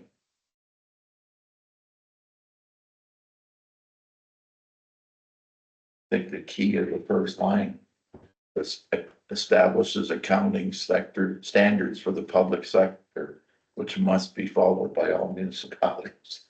And whereas the municipal, I'm gonna read it then, whereas the Municipal Act 2001, section 294.1 states that a municipality shall for each fiscal year prepare annual financial statements for the municipality in accordance with general accepted accounting principles for local governments as recommended from time to time by the PSAB of the Chartered Professional Accountants of Canada. And whereas PS 3280 is a new accounting standard covering asset retirement obligations that was approved by PSAB in March 2018. And whereas the standard must be applied by all public sector entities who prepare the financial statements under PSAB, including all Canadian municipalities.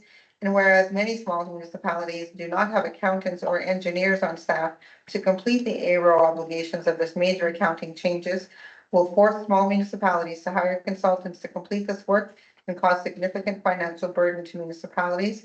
Now therefore be resolved that the municipality of Calvin supports the township of Cobalt, the township of Larder Lake, and the township of Harleys, the resolution regarding asset retirement obligation PS 3280 and direct staff to circulate this resolution to the Honorable Paul Calandra, Ministry of Municipal Affairs and Housing, the Association of Municipal Clerks and Treasurers of Ontario, the Timiskaming Municipal Association, the Federation of Ontario Municipalities, and the original sender. Any discussion? All in favor? Hands are getting a lot quicker, good job. Oh, so we're in the ABCs. Mattawa Conservation Authority at their last meeting, June 26th, our chairman, Shelley Belanger, resigned her position, but will remain on the board. Vice Chair Michelle LaHaye from Mattawa Township accepted the promotion to chair, and Councillor Lauren Mike from the town of Mattawa was elected to take the vice chair position.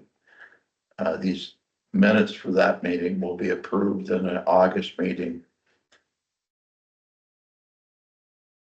And that reports on your part of your agenda. Councillor Brent. Simply comment that we have a small number of severances in Calvin that are ongoing.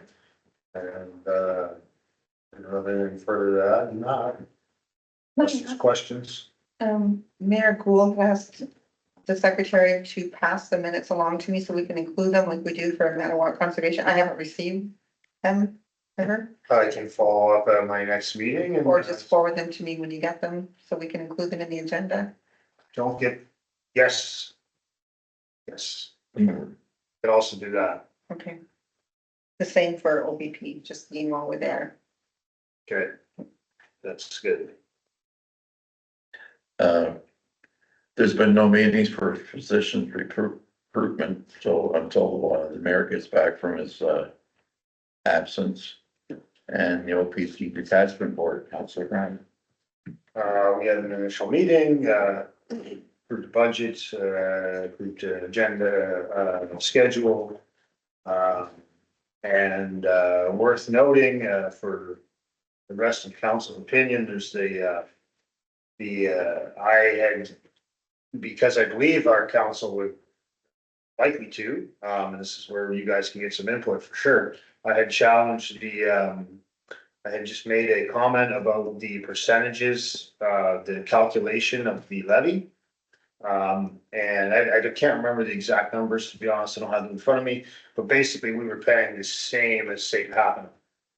With, Papineau would have, I believe that 2,500 citizens, or did that, no, 1,500? 1,500. 1,500? A little off in the numbers tonight, so you guys can correct me, but likely 3 times, maybe 2 and a bit times our population. And so it's not based on population, it's based on something else. And it wasn't super clear to how the calculation was being made. The numbers they're not large numbers of dollars.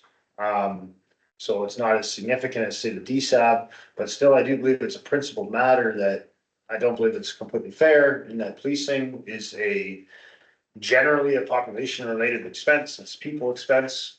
And it should be based on population, not pipelines. And so I did bring that up. It was not changed at that time. There was discussion and we agreed, the board agreed to revisit this at a later date, one of our future meetings for next year. So with the rest of council's blessing, I can continue to pursue that. It's not super popular with maybe some of the other municipalities because it might see them paying more and us paying less possibly. But I do think it's a fairness issue. That's a question, the budget that they've adopted creates a levy for each of the townships. Does not our township have to approve that levy? Well, I believe so, under the new rules, yeah.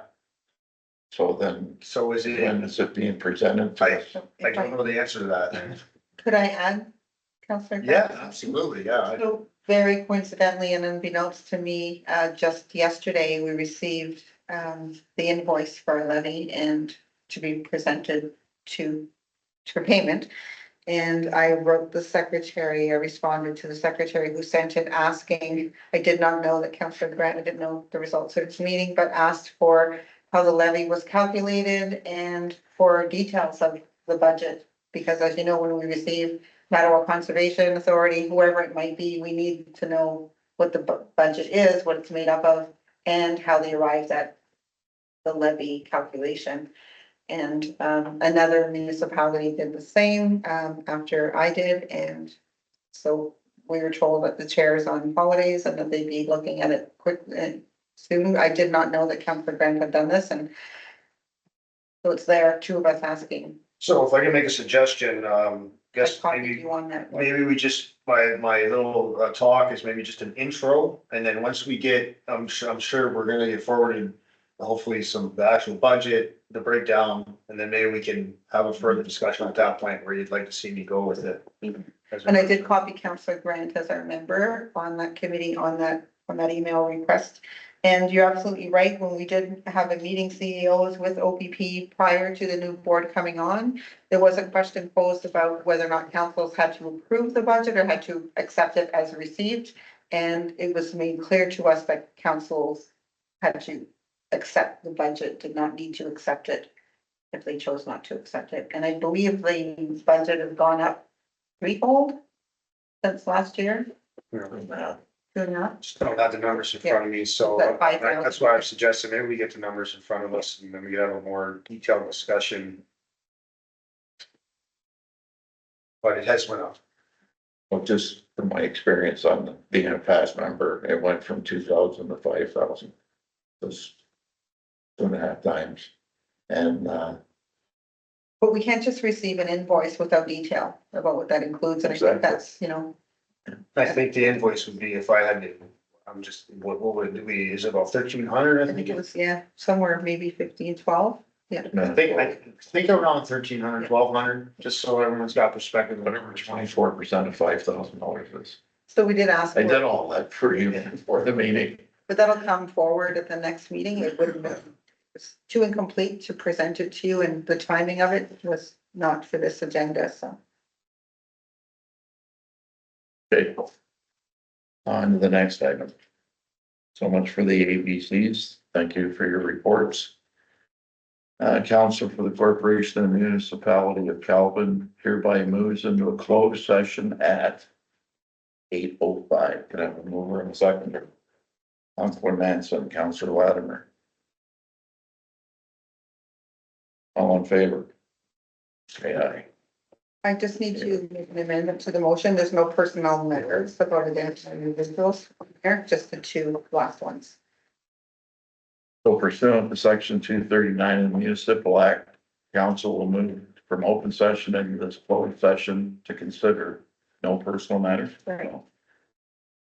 Delete personal matters, then litigation or potential litigation, including matters before administrative tribunals affecting the municipality or local board, as well as labor relations and employee negotiations. All in favor? We are. Thank you. And we'll take a break while we wait for everybody to get readjusted. Awesome. Only 2 hours and we had a 40